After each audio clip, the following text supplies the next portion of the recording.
Alors disons que c'est pas le cas de tout le monde, mais quand même très très très souvent dans mes ateliers, dans mes accompagnements, le premier frein, c'est oui, le petit celui qui vient de dire ça c'est nul, ça tu sais pas dessiner, c'est bien mieux ce que fait la voisine, toi c'est vraiment rien faire, on dirait un dessin d'enfant.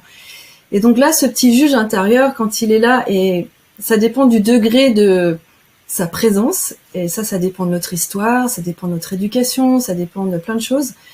Eh bien, le premier frein, déjà, c'est de lui dire, toi, ok, d'accord, tu peux dire ce que tu veux, mais je vais me donner un espace pour faire ce que j'ai envie, de me libérer, de lâcher prise. Alors, c'est pas si simple que ça. Moi, j'ai mis des années déjà à le voir, parce que dans un premier temps, c'est de se dire, ah, ok, de commencer à prendre de la distance et de commencer à le remettre à sa juste place. Et c'est un petit peu le reflet de notre cerveau gauche très linéaire. Enfin, on a beaucoup focalisé sur le cerveau gauche dans notre éducation à l'école. Et le cerveau gauche, c'est celui qui est linéaire, logique, analytique. Enfin voilà, c'est le cerveau qui est très développé dans notre culture. Et le cerveau droit qui est plus intuitif, qui voit les choses en images, vision globale, etc. Ben il est pas très valorisé, il est un petit peu c'est comme si on marchait avec une jambe qui est très très bien musclée et puis une autre jambe qu'on n'a pas développée.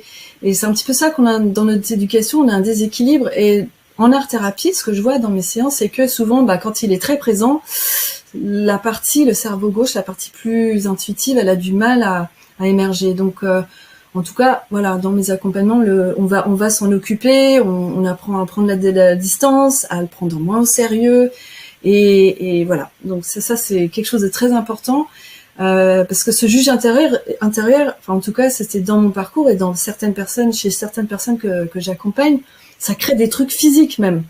Ah, t'es nul. Ah, ben voilà, s'il y a cette pensée-là, comment on se sent?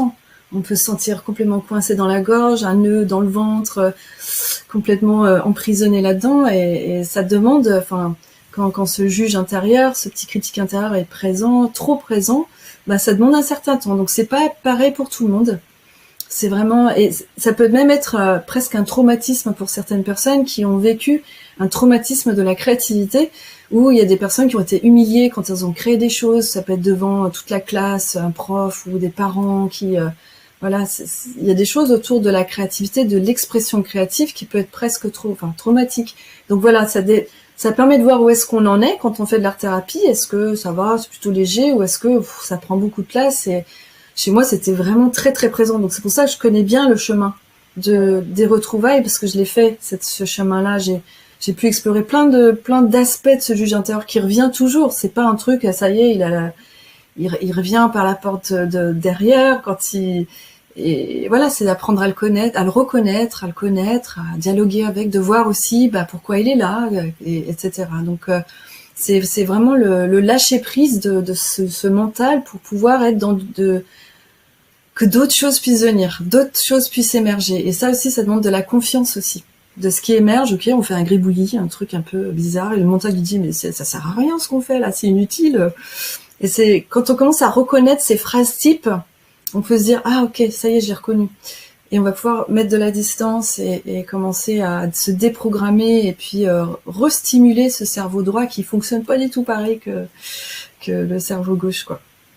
Donc et voilà. La petite voix, justement, c'est le cerveau droit. Enfin, la petite voix, c'est le petit juge, c'est tout ce qui est juste, le cerveau gauche, il va s'occuper, c'est le cerveau gauche qui s'occupe enfin, on va dire qui est la voix qui analyse, voilà. Après, je sais pas si le juge intérieur c'est que le cerveau gauche, je sais pas trop, mais en tout cas, c'est quelque chose qui se vit, voilà, chez beaucoup de personnes et qui est dans la sphère de la pensée. Et voilà, il y a beaucoup de choses à dire des fois. Ce juge intérieur.